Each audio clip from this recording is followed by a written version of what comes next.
Busy days and joining my webinar today on sleep habits and performance. So the goals of this short 20-minute discussion today is going to be going over the importance of sleep with you guys, and then I'll be talking again about how sleep affects some other key areas in our life, and then go over some strategies you guys can start using today to improve your sleep tonight. And then that should take about 20 minutes, and then there'll be some time for questions at the end that I'll do my best to answer. So getting into it now with the importance of sleep.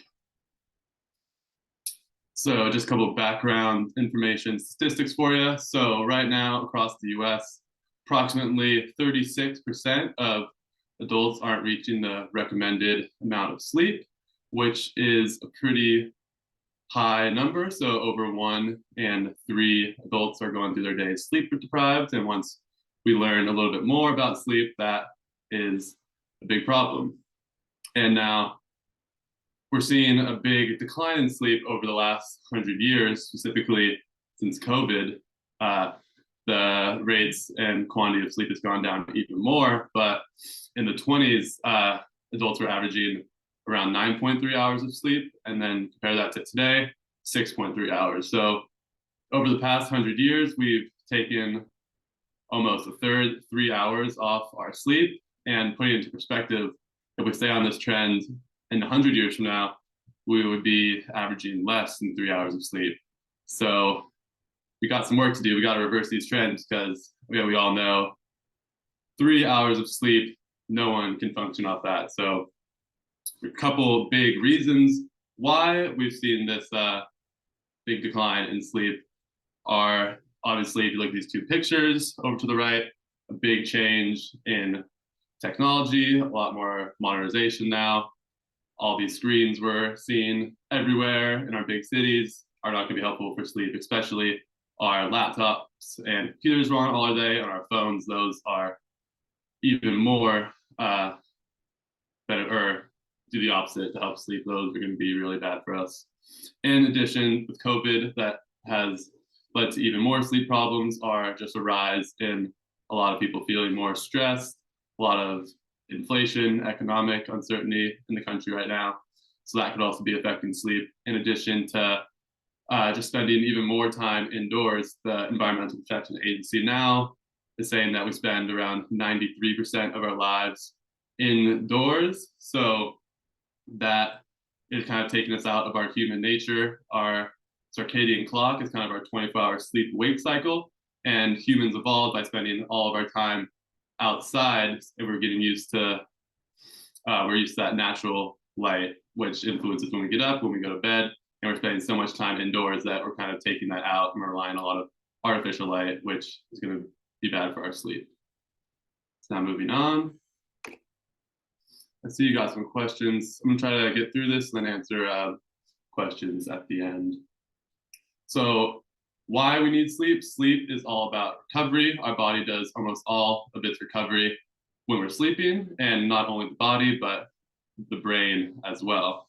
So getting into that, major hormone that is released during sleep that is responsible for repairing our body is human growth hormone. If you've heard of growth hormone before, might associate it with muscle recovery plus growth. Hear about it in relation to fitness programs a lot, and for adolescents growing.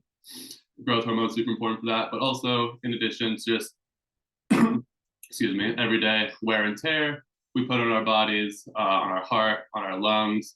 Just growth hormone helps to repair our daily work that we place on our bodies.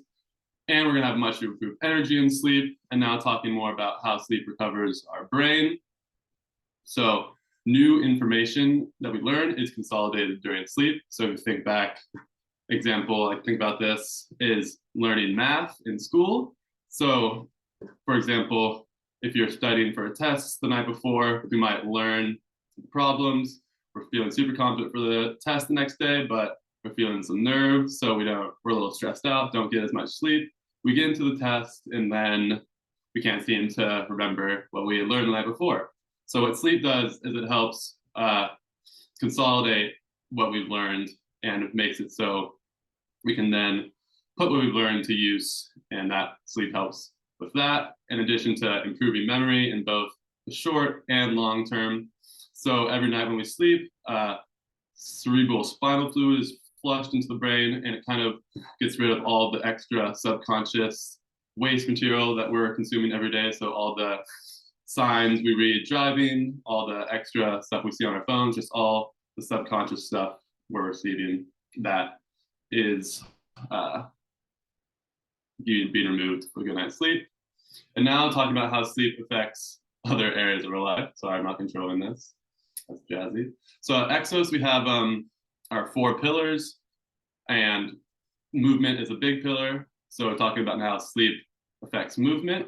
So the more we sleep, the more energy we're going to have, the more we're going to move, and the more we're going to sleep. So it's kind of like a cycle of constant where we want to be. So if we think about the reverse, if we have less sleep, we're going to feel more fatigued throughout the day, and we're less likely to move.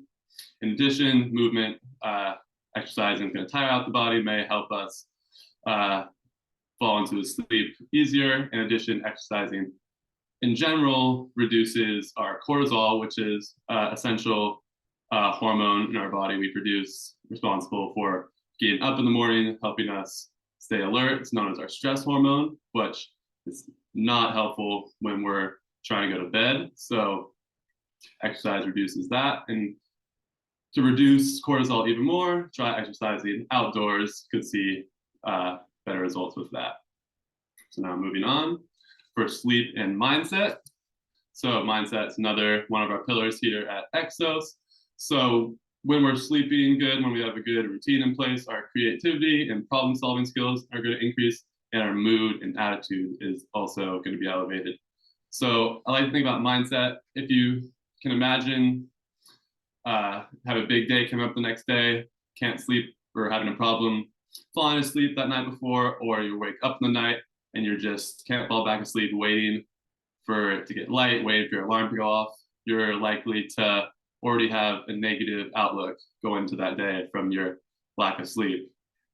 And if you think about the other side of that, if you were to sleep good through the night and you wake up when your alarm goes off, you're going to feel refreshed, more likely to be ready to tackle that day. So moving on.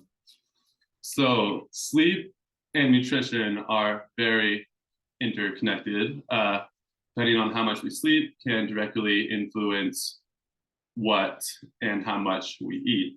So when we're not sleeping good, our hunger hormone is going to increase and our full hormone is going to decrease. So not only are we going to be eating food when we probably wouldn't have if we had been sleeping well, we're going to want to eat more of that food.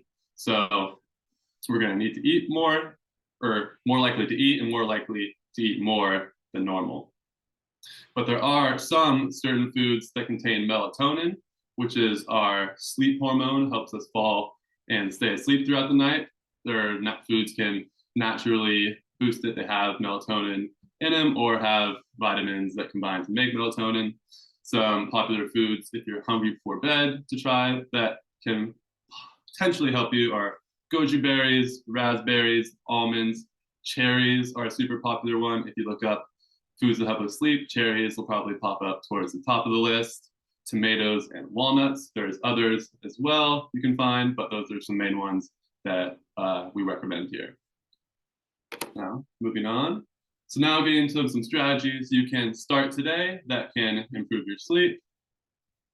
So if you have on our Slack channel, have probably seen me talking about having a consistent schedule and routine in place, not for sleep, but just being successful in whatever we're doing, work, fitness, just whatever we're trying to do. Having the schedule and routine habits in place are going to allow us more likely to achieve what we're trying to do.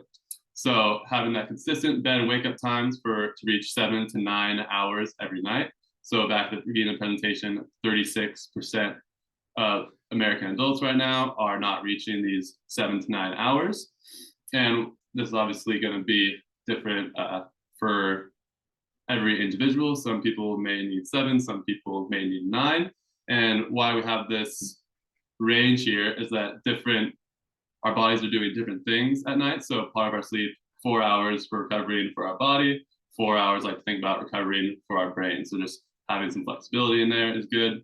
And now some pre-bedtime activities that have been found to help improve with sleep quality and quantity are reading before bed. So if you've ever have experimented with that and I found it helpful, it can probably help kind of just get your mind off any kind of work stress or any kind of other things that sometimes think about lying in bed that keep you awake. So reading something you enjoy, kind of get lost in that book, kind of helps fall into a sleep easier. And stretching and breathing kind of connected here. What these two can do is it can tell your part of your nervous system that it's time to start winding down. So just holding some nice easy stretches here, like child's pose, cat and cow, some pigeons, something that's not putting too much strain on the body, and focusing on some breathing patterns such as 6-4-10. So inhaling for 6 seconds, holding 4 seconds, and exhaling for 10 seconds. Those two kind of tell the nervous system time to start winding down.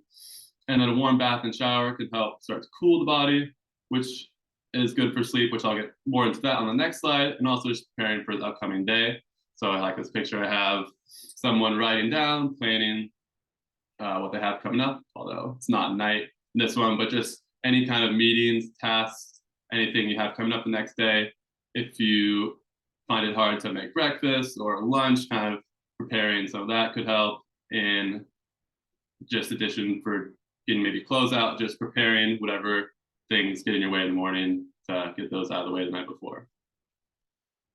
Now moving on, talking more about the bedroom environment. So we are used to that outdoor temperature where we're sleeping. Like I mentioned, our circadian clock, humans evolved from sleeping outside, so we're used to that cool temperature. Again, personal preference here, but looking for 68 degrees or less. So kind of like what I mentioned with the warm shower, getting out of that kind of cools the body. We want the body to feel cool as we're sleeping through the night. Can feel nice when we're falling asleep to crank the heat up. While that can help us maybe fall asleep, feel cozy to start, we're likely to be woken up later in the night from those warm temperatures. And also white noise. This one has helped me a lot, specifically when I lived in apartment, super populated area, lots of commotion that I can't really control. And sometimes you can relate to this. Even the smallest noise as we're getting ready to fall asleep can kind of alert our brain and kind of reset all the progress we made in falling asleep. So white noise, there's apps on your phone, there's white noise machines. I have a fan that I sometimes use to help. That kind of just like constant humming noise drains out other noises, can help fall and stay asleep. And lastly, just transitioning to darkness. So as we move into winter, it's going to start getting darker earlier. So just thinking about starting to dim the lights, kind of like that circadian clock we're used to being outside, it getting dark. So if it gets dark at 5, say we have the lights fully lit on 9, that's going to be taking us out of that rhythm. So just a couple hours before bed, starting to dim the lights, maybe getting blackout curtains for where you do sleep, making that room as dark as possible will help. And now for my last slide here, I think most importantly on sleep, we have all these strategies that I mentioned that we can use to help, but if we know that we have problems sleeping, it's easy to get into a fixed mindset, not thinking no matter what we do, we can improve. We can't improve, sorry, but we want to get into a growth mindset, must believe we can improve. There's always, most likely always something we can do, whether it's committing to putting our phone away at a certain time, committing to going to bed, getting up at a certain time. There's most likely something we can do to improve on. And also not adding pressure around our sleep. If we know we have a big day coming up the next day, not putting so much pressure on ourselves, I need to get a good night's sleep tonight, or my next day is going to be completely ruined. That is most likely going to have a reverse effect. Reverse effects, not going to be able to sleep too well. And also, once you do find what works for you, you get into a good routine, find any foods, reading, whatever works, stay consistent with that.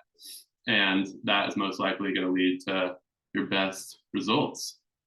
So with that, I can go ahead, open it up for some questions. We finished a little in front of 20 minutes. So looking at the one in the chat, curious, are the numbers across other countries or just the US? So for that one, that was for referring to the very first slide, I think 36%. That was from presentation I heard within Exos that was saying that was with populations, adults across North America. So that is other countries as well. Sorry if I misspoke there. Do we have any other questions? We can put them in the chat or feel free to speak up.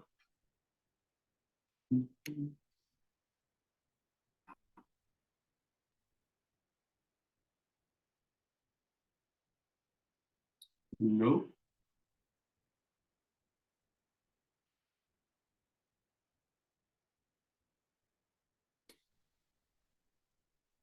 All right, then, if there's no more questions, they can go ahead, wrap it on up.